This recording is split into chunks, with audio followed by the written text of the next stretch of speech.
So last class we are discussing about chronic diarrhea. In the chronic diarrhea we have seen uh, celiac disease, gluten hypersensitivity, etc. Then we have also seen osmotic diarrhea, secretory diarrhea. So today we will have another set of disease which leads to diarrhea, and that diarrhea is called as persistent diarrhea. We know that the definition of chronic diarrhea is any diarrhea which is persisting for more than 15 days and cause being non-infectious. Okay, but persistent diarrhea in infant is one which is may be there. Infant means it may be there at the age of 12 months, 6 months, or 3 months of life. That means totally in infantile period, which is lasting for more than 2 weeks. Again, 14 days. Okay, so that is called as persistent diarrhea. Now you can ask me what is the difference between chronic diarrhea and persistent diarrhea. Okay, so chronic diarrhea is a continuous diarrhea, whereas persistent diarrhea means in between there will be a gap. Apart from that, there is no much difference, and cause is not only non-infectious, cause may be also infectious. Okay, otherwise they are one and same, there is no much difference. Chronic diarrhea and persistent diarrhea, it is also after 2 weeks. Okay, in case of chronic diarrhea, diarrhea is almost all continuous, there is no gap in between, and cause is always non-infectious. Whereas in case of persistent diarrhea, it also one which persists for more than 15 days or 2 weeks, where cause may be infectious or cause may be non-infectious, cause may be immunological, okay, or cause may be any other aspects. Okay, so that is how it is differentiated normally. Now usually this is also associated with the growth failure. In chronic diarrhea also there is growth failure. Chronic diarrhea भी जो है chronic disease है, जैसे gluten में होता है, gluten hypersensitivity में, celiac में, it's also growth failure is there, and malabsorption. Yes, in the chronic disease also there is malabsorption, in the persistent also there is malabsorption.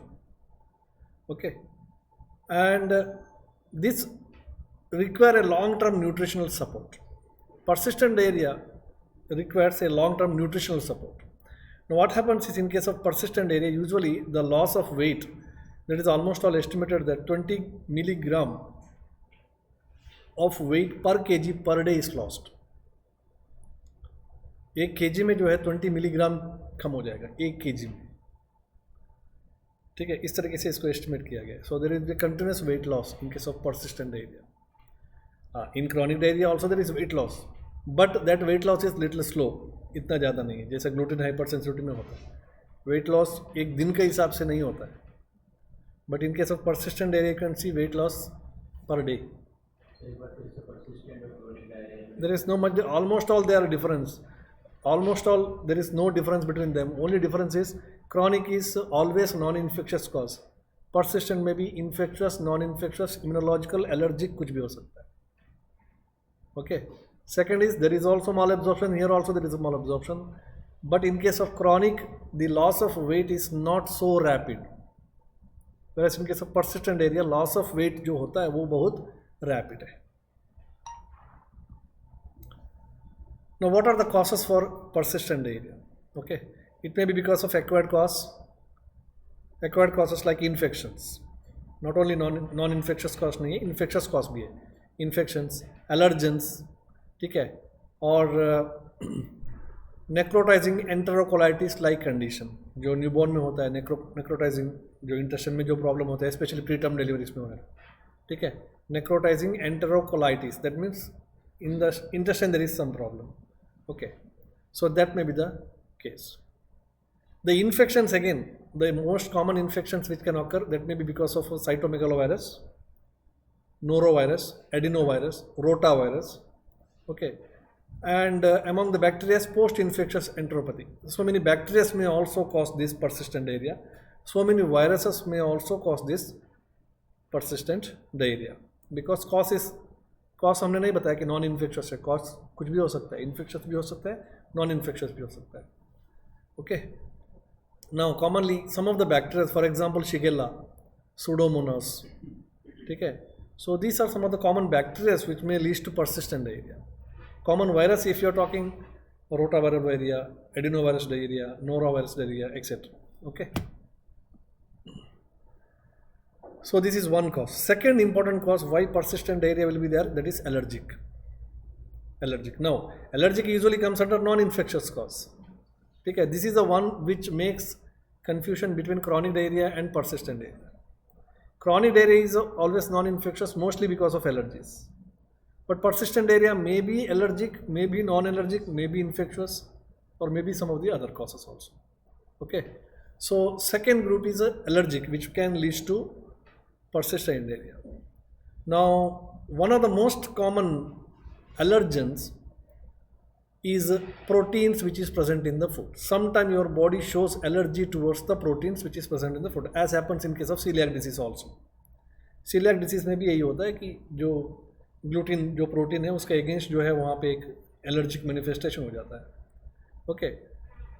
Similarly, some of the other food proteins, food contains so much of proteins, many different types of proteins are there. Different other protein contents which is present in the food may also give an allergic reaction, evoke a allergic reaction. So that may be the cause of this persistent diarrhea.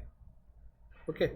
Another group is diarrhea in infant is rare causes. There are some rare causes for diarrhea. That may be also one of the cause for the persistent diarrhea. ठीक है, rare cause कुछ enteropathy है, eosinophilic enteropathy है, ये सब बहुत rare cause है. So they may be also sometime the cause of persistent diarrhea. So there is a very thin line between persistent diarrhea and chronic diarrhea. Okay. In persistent diarrhea, if it is infectious cause, definitely we will have the fever as a symptom. Okay. But in case of non-infectious or chronic diarrhea, there is no fever at all. And weight loss is very rapid here. Weight loss is not so rapid here. And that is the main issue. Now look at this case. Then we will try to understand the things one by one.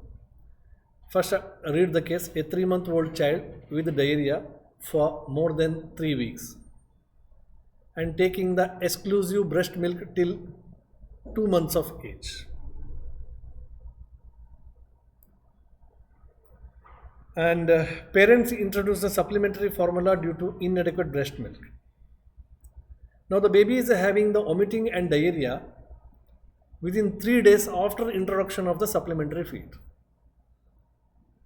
And that time the diarrhea and vomiting was so severe that it requires a hospitalization or IV fluid लगाना पड़ा उसको. ठीक है, this is one part. Okay, so this is a 3-month-old child started with the diarrhea and child was taking only the breast milk. Breast milk लेने के बाद भी जो है उसको जो है diarrhea शुरू हो गया.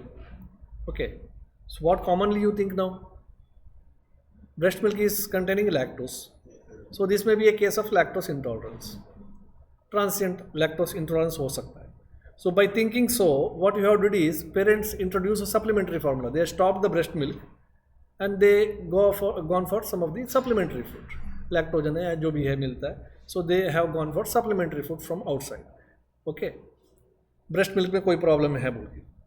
So now baby is having vomiting and diarrhea within 3 days after introduction of supplementary food also. 1-2 दिन कुछ नहीं हुआ, तीसरा दिन जो है again baby started with the same vomiting and diarrhea. Now the parents are confused. In that time child was admitted in the hospital.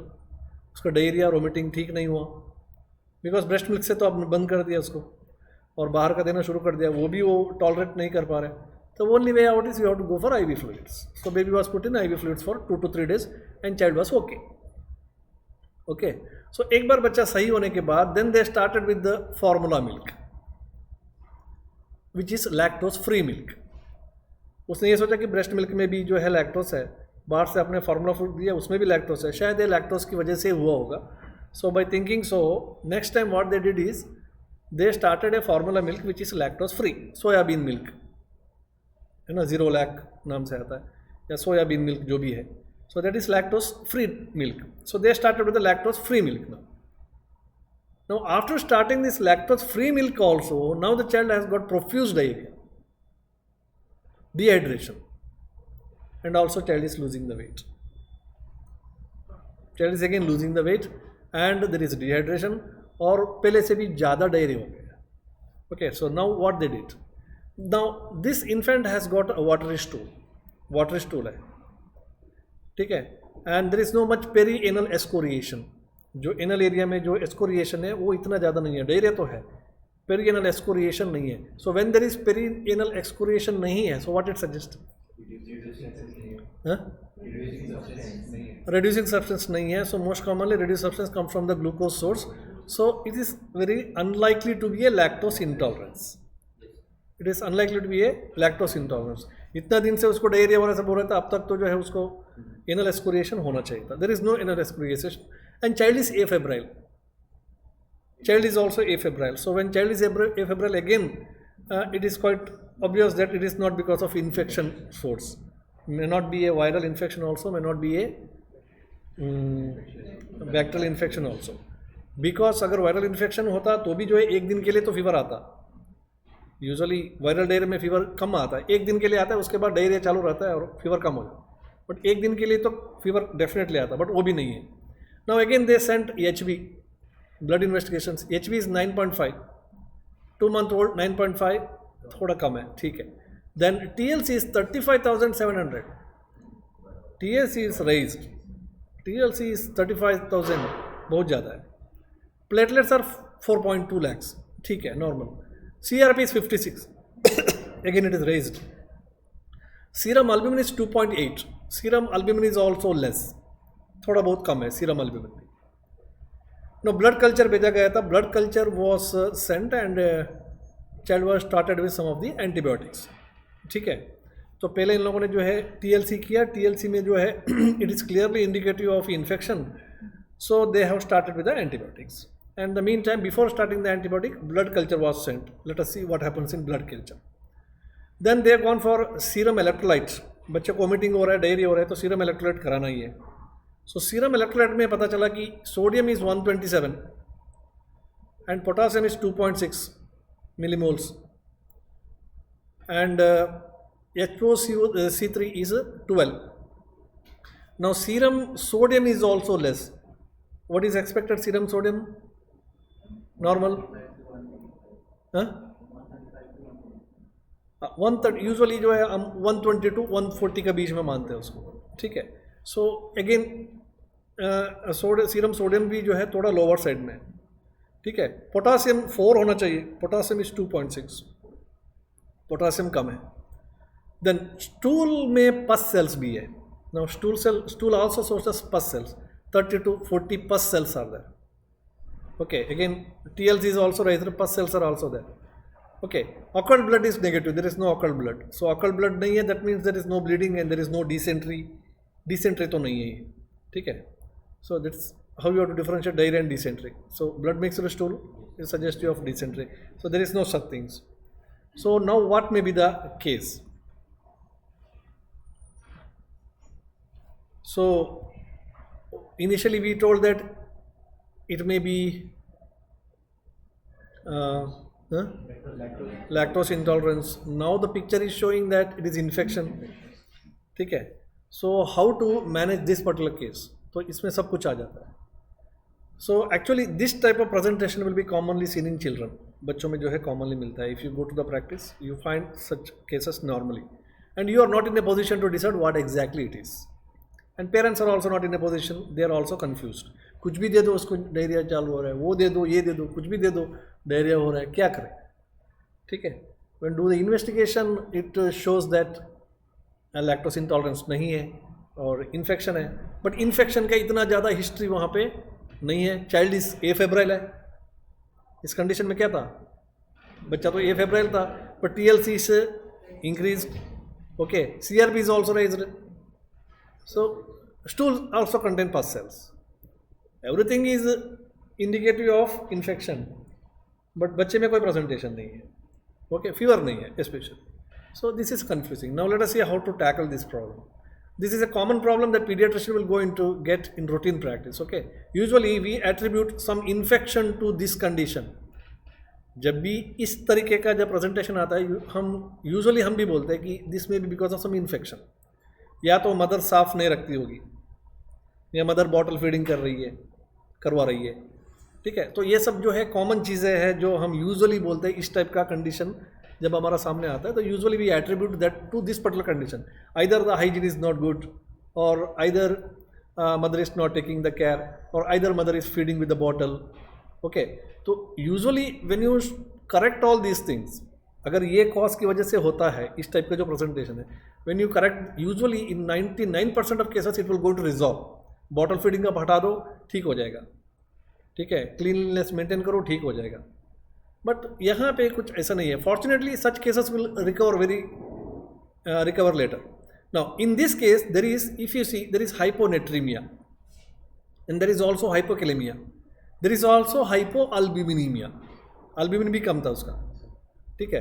तो मतलब दी आयोनिक कॉन्फ़िगरेशन चेंज हुआ है, सीरम इलेक्ट्रोलाइट्स में पूरा चेंज हो चुका है. And in this child the diarrhoea stopped when the child was kept nil orally with the IV fluids. If you observe, पहले बार जो भी उसको डायरिया हुआ, ब्रेस्ट मिल्क से डायरिया हुआ और उसके बाद सप्लीमेंट्री फीडिंग में आ गया, वहाँ पे वापस डायरिया हुआ, IV फ्लूइड लगाया, 3 दिन IV फ्लूइड जब चल रहा था वो नॉर्मल था.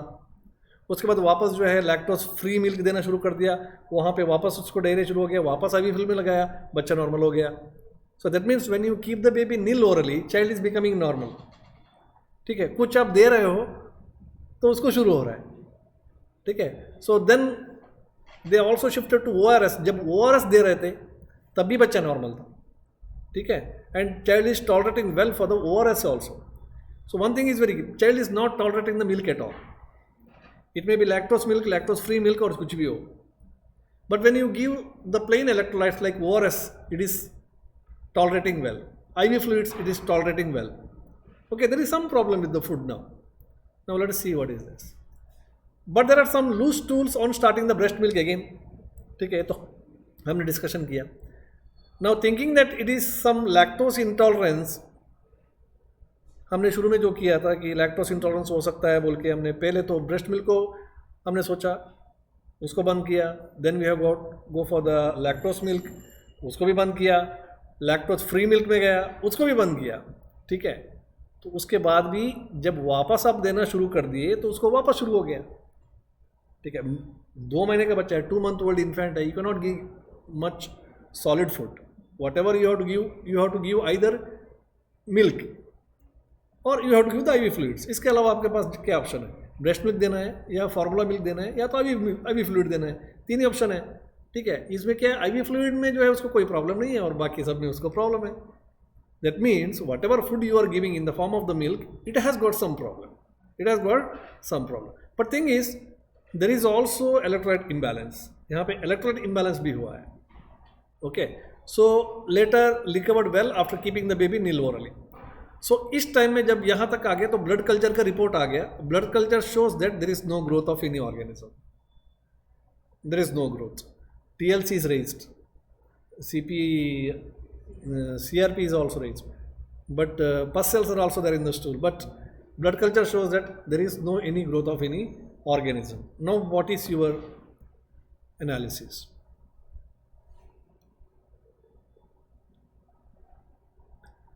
Child again tolerated ORS very well, but losing the weight. इस कंडीशन में क्या हो कि अभी तो कुछ मिल्क दे ही नहीं सकते, so you only कितना दिन IV लगाएंगे, then you have shifted to ORS and some other nutritional formulas. सो ORS को वो टॉलरेट कर रहा है, but as soon as you start any type of feeding, so child has started diarrhoea and vomiting. Okay, तो albumin भी कम हो रहा था, ठीक है, अल्ब्यूमिन भी कम हो रहा था. तो then we have also given the albumin infusion. Albumin भी दिया गया है उसको एक बार. लेटर ऑनवर्ड्स, अब कुछ तो इसको ढूंढना है, व्हाट इज द प्रॉब्लम, ठीक है. लेटर ऑनवर्ड्स हो सकता है कि काउस मिल्क से एलर्जी है या और कोई एलर्जी है. तो इसको देखने के लिए हमने एक इम्यूनो एसे किया, इसमें इम्यून एसे किया. तो उसमें इम्यून एसे में क्या हो गया, वो सब नेगेटिव आ गया, कोई प्रॉब्लम नहीं है. And cows milk specific IgG और IgE और IgE किया, ये भी नेगेटिव है. तो काउस मिल्क का भी कोई एलर्जी नहीं है, ठीक है, बाकी भी कोई एलर्जी नहीं है. बट बच्चे को ऐसा क्यों हो रहा है? So now this has taught in terms of some allergy apart from the routine allergy like cow's milk. So one thing is very clear, it is a type of allergy that is 100%. Why? Tolerance test. जैसा आप food दे दिया तो वो tolerate नहीं कर पा रहे, जैसा आपने फूड को शुरू कर दिया, वो मैंने बंद कर दिया, वो टॉलरेट कर रहा है.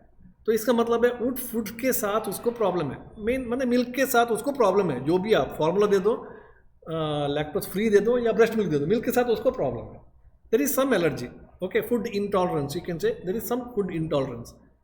But one thing is clear कि ये रूटीन नहीं है, क्योंकि रूटीन सब नॉर्मल आ गया। जो रूटीन एलर्जीज जो हम देखते हैं वो सब नॉर्मल आ गया, वो रूटीन नहीं है, इससे बढ़कर कुछ है। Okay, so this is definitely some allergy, but it is not routine allergy, something different from that. So what is this? Actually, this is a condition of food protein induced enterocolitis syndrome. Food में जो protein है इसकी वजह से, ठीक है, enterocolitis हो जाता है, माने गैस इन्फेक्शन हो जाता है। ओके, फूड प्रोटीन से अगर कोई बॉडी में इन्फेक्शन होता है, हो सकता है क्या? इन्फेक्शन नहीं है, यस, नॉन इन्फ्लेमेटरी इन्फ्लेमेशन। अगर कोई भी अगर प्रॉब्लम है इम्यूनोलॉजिकल है ना, वहाँ पे भी इन्फ्लेमेशन होता है, पता है आपको। जब इम्यूनोलॉजिकल है वहाँ पे इम्यून सेल्स ज़्यादा जाके अटैक करता है उस जगह को, तो क्या हो जाता है, वहाँ पे लोकल टिश्यू डैमेज हो जाता है और वहाँ पे इन्फ्लेमेशन हो जाता है। This inflammation is called as non infective inflammation. कोई बैक्टीरिया से नहीं हो रहा है, कोई वायरस से नहीं हो रहा है, जैसे रूमेटॉइड आर्थराइटिस, ऑटोइम्यून डिसीज में जो होता है, ठीक है। तो उसी तरीके का इन्फ्लेमेशन वहाँ पे भी हो रहा है, but cause is not infection again. So we can say this is a severe form of CMPA, cow's milk protein allergy. Routine नहीं है, रूटीनली केसिन के साथ होता है। Whatever cow's milk allergy which we routinely we get, that is because of the casein which is present in the cow's milk. Casein is allergic, उसका कुछ portions है amino acids है वो एलर्जिक है। बट यहाँ पे रूटीन cow's milk का जो IgG और ये जो आपने किया, so that is normal, negative आ गया था, तो वो नहीं है, उससे भी बढ़कर कुछ यहाँ पे फूड में जो एक प्रोटीन है उसके साथ एलर्जी है। Okay, so this is very fastly progressive, so there will be profuse vomiting and diarrhoea leading to shock, यहाँ तक है शॉक तक जा रहा है, ठीक है, डिसइलेक्ट्रोलीमिया, अल्बुमिन कम हो रहा है, सब हो रहा है। Okay, milk protein allergy, when we talk about milk protein energy, usually जैसा हमने पहले बताया, what comes in our mind, lactose intolerance. Lactose intolerance नहीं है तो हमारा आता है कि काउस मिल्क एनर्जी, ये दो होना चाहिए भैया, इसके अलावा और क्या हो सकता है, मिल्क के साथ एलर्जी है तो, ठीक है। So now if you see lactose intolerance, इस पूरा केस में लैक्टोज इंटॉलरेंस को कहीं पता नहीं चल रहा है। ओके, देखने में तो ऐसे लगता है, बट लैक्टोज इंटॉलरेंस में जो एनुअल एक्सक्रिएशन होना चाहिए, रिड्यूसिंग सब्सटेंसेस आना चाहिए, और जो passing of the stool with a loud sound है ना, वो जो फ्लैटस जो पास होता है उस टाइम में साउंड होता है, ग्रिपिंग पेन होता है एब्डोमेन में, ठीक है, तो ये सब चीज़ नहीं है, ठीक है। तो लैक्टोज इंटॉलरेंस बोलना मुश्किल है। बट जो TLC वगैरह जो बड़ा है, ये पिक्चर तो वेरी क्लियर कर दिखाता है कि दिस इज ए इन्फेक्शन है, ठीक है, सेप्टिसीमिया है, तो इट ऑल्सो मिमिक्स सेप्टिसीमिया, ठीक है। बट ये सेप्टिसीमिया नहीं है, क्योंकि इस केस में क्या हुआ कि even after giving antibiotics also this problem is not resolve. इस केस में क्या हुआ कि एंटीबायोटिक्स देने के बाद भी जो है उसका प्रॉब्लम, उसको तो IV जब चल रहा था, IV एंटीबायोटिक भी चल रहा था, ठीक है, क्योंकि जब TLC बढ़ा तो, ठीक है, केस में मेंशन नहीं है, ठीक है, तो वो भी ठीक नहीं होगा। That means although TLC is raised, although CRP is raised, everything is raised, but there is no improvement with the antibiotics. तो इसका मतलब है जो TLC बढ़ा है या जो CRP जो बढ़ा है, it is again because of non infective inflammation. Infective inflammation से नहीं, अगर इन्फेक्शन कॉज है तो एंटीबायोटिक्स देने के बाद सही होना चाहिए था, इन्फेक्टिव कॉज नहीं है, ठीक है। बैक्टीरियल इन्फेक्शन तो है ही नहीं है, वायरल तो अपने आप सही हो जाता है, बैक्टीरियल तो है नहीं है। सो ऑल्दो क्या है कि आपका investigation result shows clear cut case like septicaemia, but as it is not giving any response for antibiotics, it is not bacterial infection. Okay, now क्या लैक्टोज इंटॉलरेंस हो सकता है क्या? हाँ, हमने उसको एक्सक्लूड कर दिया, बट लैक्टोज इंटॉलरेंस में 3 टाइप है, आपको पता है, एक कॉन्जेनिटल है और primary, another one is transient and another one is secondary. तो ब्रेस्ट मिल्क के साथ जो होता है, ब्रेस्ट मिल्क के साथ जो यूजुअली जो न्यूबॉर्न बच्चे में होता है, दैट्स कॉल्ड एज ट्रांसिएंट, ठीक है। जैसा PM कंडीशन में जो होता है lactose intolerance, that is secondary because of loss of protein. और कॉन्जेनिटल मतलब लैक्टोज को डाइजेशन करने वाले के लिए जो लैक्टेस एंजाइम चाहिए, वो एंजाइम प्रोड्यूस ही नहीं हो रहा है because of genetic defect, So they cannot take any milk and milk products throughout the life. That is called as primary lactose intolerance, primary और congenital. ठीक है, कुछ वेस्टर्न कंट्रीज में ये सब बहुत ज़्यादा है ना, मिल्क एलर्जीज वगैरह. सो वो तो है ही नहीं है, हमने ऑलरेडी एक्सक्लूड कर दिया. Now look at this important chart. How you will differentiate cows milk allergy and lactose intolerance. दोनों में आपको यही आएगा न्यूबॉर्न बच्चों में, इन्फेंट में, कि ये काउस मिल्क एलर्जी है या लैक्टोस इंटॉलरेंस है. ये हमेशा जब भी कोई बच्चा डायरिया के साथ आपके पास आएगा ना, तो आपके पास यही डाउट रहता है. Any newborn baby, mother is coming, child is passing stool, loose stools.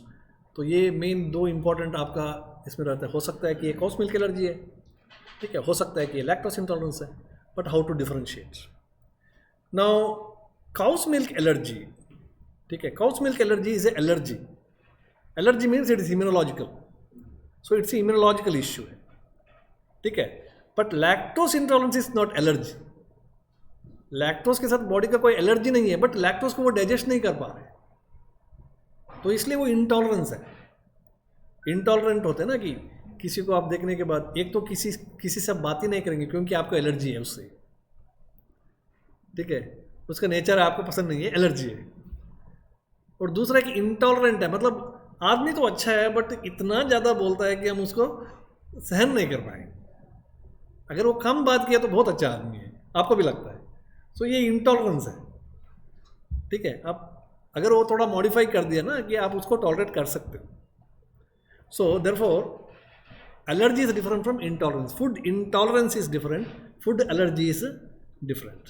Food allergy जब होता है तो वहाँ पे इम्यूनोलॉजिकली स्टिमुलेट हो जाता है चीज़ें. इंटॉलरेंस में क्या है कि वो स्टोर हो जाता है थोड़ा बहुत, उसके बाद वो क्लियर होने के बाद सही हो जाता है. चलो, that's one thing. How to differentiate. So see whether when the child is coming with the diarrhea, whether see कि क्या है कि ये एलर्जिक वाला इशू है, इंटॉलरेंस है. एलर्जी है तो क्या है, मैंने पहले भी बताया. एलर्जी के simple thing, sudden appearance, sudden disappearance, sudden reappearance. कोई भी एलर्जी कंडीशन हो उसका एक नेचुरल चीज़ है. What is that? Sudden appearance. Suddenly शुरू हो जाता है और सडनली बंद हो जाता है और थोड़े दिन के बाद सडनली वापस आ जाता है. That's a typical of allergy. But you see whether this particular diarrhea follows this particular pattern. You take allergic skin rash. Allergic skin rash कुछ नहीं था. अभी यहाँ पे जो है ब्रह्मपुरी में थोड़ा बहुत घूम के आ गए आप, थोड़ा धूल मिट्टी लग गया, पूरा रैश हो गया, ठीक है, और कल सुबह तक रैश चला गया और वापस वहीं पे घूमने गए 10 दिन के बाद वापस आ गए. सो now this is typical allergy. Okay, so that's one thing. So intolerance is non-immunological, whereas allergy is immunological. Then pathological molecules. Pathological molecules. In cow's milk allergy is because of the protein which is present in the milk is causing all the problem. जो protein है जो milk में है उसकी वजह से वो problem हो रहा है. बट लैक्टोज इंटॉलरेंस में क्या है कि प्रोटीन का वजह से कुछ नहीं है, प्रोटीन की वजह से कोई प्रॉब्लम नहीं है, वहाँ पे वो पर्टिकुलर एंजाइम कम है इसकी वजह से हो रहा है. लैक्टोस बहुत ज़्यादा पड़ा हुआ है, उसको डाइजेशन करने के लिए हमें लैक्टेस चाहिए, लैक्टेस नहीं है हमारे पास इतना ज़्यादा स्टॉक में, तो इसलिए ये प्रॉब्लम आ रहा है, ठीक है. So this another thing. Third one is organ involvement. When there is cow's milk allergy, what are the different organs which are involve? It's allergy. Allergy may occur to the skin, allergy may occur to the respiratory system, allergy may occur to the GIT. जब GIT की allergy होगा vomiting diarrhoea आ जाएगा. जब skin allergy होगा skin rashes आएगा. जब respiratory allergy होगा रिकरेंट रेस्पिरेटरी इन्फेक्शन होगा. So all the three can occur in case of cow's milk allergy. Suppose you are giving cow's milk to the baby and baby is having allergy to the cow's milk, then these are the three presentations. Whereas in case of lactose intolerance, skin problem, respiratory problem नहीं है, जो भी होगा diarrhoea होगा, only GIT का. There is only involvement of the GIT. What are the common GIT symptoms in case of cow's milk allergy? Yes, cows milk allergy में आपको मिलेगा वोमिटिंग, जो मैंने बताया, कोली की पेन, ठीक है, स्मॉल और लार्ज बबल डायरिया, सब कभी कभी जीआईटी ब्लीडिंग भी हो सकता है जब ज़्यादा होगा तो. वैसे इनके सब lactose intolerance we know that lactose intolerance का डायरिया जो है तो स्मॉल बबल डायरिया है एंड कोली की पेन हो सकता है, फ्लैचुलेंस होगा, लाउड वॉइस आएगा, पेरियनल एस्कोरिएशन आएगा, वेरी टिपिकल. एज इफेक्टेड, कौन सा एज में कौन सा कॉमन है? See cow's milk allergy is quite common in infancy and toddler, क्योंकि इन्फेंसी में हम जो भी काउस मिल्क देना शुरू करते हैं उसको, ठीक है, और उसके बाद भी जो है first year of life, second year of life, जो भी हम फूड देंगे उसको काउस मिल्क मीडियम में बना के देंगे, क्षीरवंती मृदुनीचा, ठीक है, मिल्क मीडियम में देंगे, तो this is the most common time for the cow's milk allergy. Whereas lactose intolerance can occur at any age. It can even occur at the infantile age. बड़ों में भी आ सकता है, जैसा कॉन्जेनिटल लैक्टोस इंटॉलरेंस है, प्राइमरी लैक्टोस इंटॉलरेंस है, वो तो सभी एज में आएगा. लैक्टोस इंटॉलरेंस के लिए कोई ये नहीं है. इवन हमें भी होता है जब बहुत ज़्यादा दूध पिएंगे हम कभी कभी, ठीक है, लैक्टोस फ्रूट ज़्यादा कहीं खा ले, तभी हमें डायरिया हो सकता है, जिसको हम बोलते हैं ऑस्मोटिक डायरिया, ठीक है, तो वो हो सकता है. ग्लूकोज जब ज़्यादा जाता है तो हो सकता है. In all the ages it is possible. Okay. Now what is the treatment? Treatment in cow's milk allergy, stop all dairy products. Cow's milk को बंद कर दो और मिल्क प्रोडक्ट्स जो भी है उसको सब बंद कर दो और फटाफट जो है रिजल्ट आ जाएगा. Whereas lactose intolerance में go for reduction of the lactose. For example, breast milk is there. Breast milk contains lactose. Okay. Now उसको लैक्टोस से प्रॉब्लम होता है, लैक्टोस डाइजेशन नहीं होता है बोल के ब्रेस्ट मिल्क को बंद करेंगे क्या आप? Breast milk contents total food package to the child. उसमें विटामिन है, उसमें मिनरल्स है, आयरन है, ये वो जो इम्यूनोलॉजिकल फैक्टर्स है, सब कुछ उसके लिए जो बच्चे के लिए चाहिए वो सब कुछ है. सिर्फ एक लैक्टोस से उसको प्रॉब्लम हो रहा है बोल के पूरा ब्रेस्ट मिल्क को बंद करेंगे क्या? So it's a big fault. So therefore usually कि छोटा थोड़ा बहुत और कम कर दो, बट इसको बंद मत करो. Breast milk is never advise to be stopped whatever may be the issue. ठीक है, even child is having lactose intolerance, आपको पता है ब्रेस्ट मिल्क में लैक्टोस है, फिर भी ब्रेस्ट मिल्क दे दो, क्योंकि लैक्टोस इंटॉलरेंस से जो इंटॉलरेंस के डायरिया जो होना है होने दो, बट बच्चे को कम से कम बाकी न्यूट्रिशन तो मिल रहा है. अगर इस चक्कर में आप ब्रेस्ट मिल्क को भी बंद करेंगे तो 15 दिन के बाद क्या होगा, टोटल बच्चे का वेट गिरेगा, because baby is not getting the complete food package at all. Common sense है ना, कि एक लैक्टोस से उसको प्रॉब्लम हो रहा है बोल के ब्रेस्ट मिल्क को बंद करना, this is not a good step. ठीक है, specially in infant where breast milk itself is the main food पहले 6 महीने के लिए. So this are some of the practical problem जब आप क्लिनिक में बैठेंगे तब आएगा. ठीक है, क्या करना है, लैक्टोस से प्रॉब्लम है उसको, ब्रेस्ट मिल्क में लैक्टोस है, क्या करेंगे? Okay, ideally almost all the clinicians they tell the mother to stop the breast milk, which is a big mistake. ठीक है, इसके बाद क्या होगा, उसका ग्रोथ रिटार्डेशन शुरू होगा, वहीं से शुरू होगा, क्योंकि उसको जो मिलना है मिलना ही है, इम्यूनोलॉजिकल फैक्टर्स नहीं मिल रहे, वो रिकरेंट इन्फेक्शन में चला जाएगा बच्चा. So although there is some sort of diarrhoea, okay, you know that it is a lactose के प्रॉब्लम से, then you can ask the mother to reduce the frequency of the feeding थोड़ा बहुत, but don't stop the breast milk. Bear with the problem. Mother को बोलो कि थोड़ा दिन के लिए आप इसके साथ चलो, कोई दिक्कत नहीं है, 2-3 बार ज़्यादा हो गया तो कोई दिक्कत नहीं है. ओके, और give some of our medicine like Bilwadi है, या जो भी है हमारा मेडिसिन, थोड़ा बहुत बिलवादी चूर्णा ये सब देते हुए आप जो है इसको मैनेज करो. This is a common problem that you will get. And all the contemporary जो साइंस में जो भी है, what is first step they will do is stopping the breast milk. ठीक है, which is completely a wrong idea, it should not be done. ये case आपके पास आए. Okay,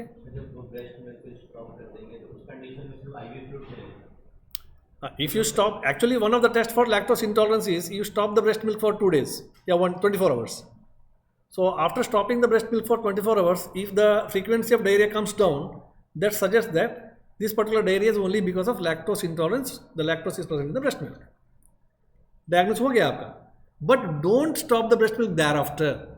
ask the mother to continue the breast milk although there is increase the frequency of stool. Okay, so now this is one thing. Then therefore in cow's milk allergy, once you stop the medication, stop the breast cow's milk, all the problem resolve. Now, whereas in case of a lactose intolerance, it responds as for the quantity of the or reduction in the lactose. Lactose में आप intolerance में क्या कर सकते हो, lactose को आप dilute करके दे सकते हो, so that the amount of the lactose will be reduced, okay, in the milk. Or so low lactate diet like curd rice, Best example is curd rice. Curd rice is one of the best food. Okay, curd rice is well tolerated by the infants. Curd, curd contains curd contains lactobacillus, तकरा, ठीक है, तकरा या curd, butter milk या curd. सो इसको तो वही तो प्रॉब्लम है वहाँ पे, लैक्टस का डाइजेशन नहीं हो रहा है. लैक्टोबैसिलस क्या करेगा, वो जो लैक्टोस को जो है दूसरा फॉर्म में कन्वर्ट करेगा. And it also helps to maintain the intestinal bacterial flora. So this is what best we can do. ठीक है. So this is how to differentiate. This slide is very important. Most common problem that you get. Curd rice after 6 months he applied. No, in case of infant also, if he is having problem for this particular lactose milk और lactose intolerance का problem है, आप थोड़ा बहुत curd rice को लेकर के उसको स्मैश करके मिक्सी में डाल के you can make it very thin and then you can give in a small amount. So this is one important case. कितना हो गया टाइम? 50.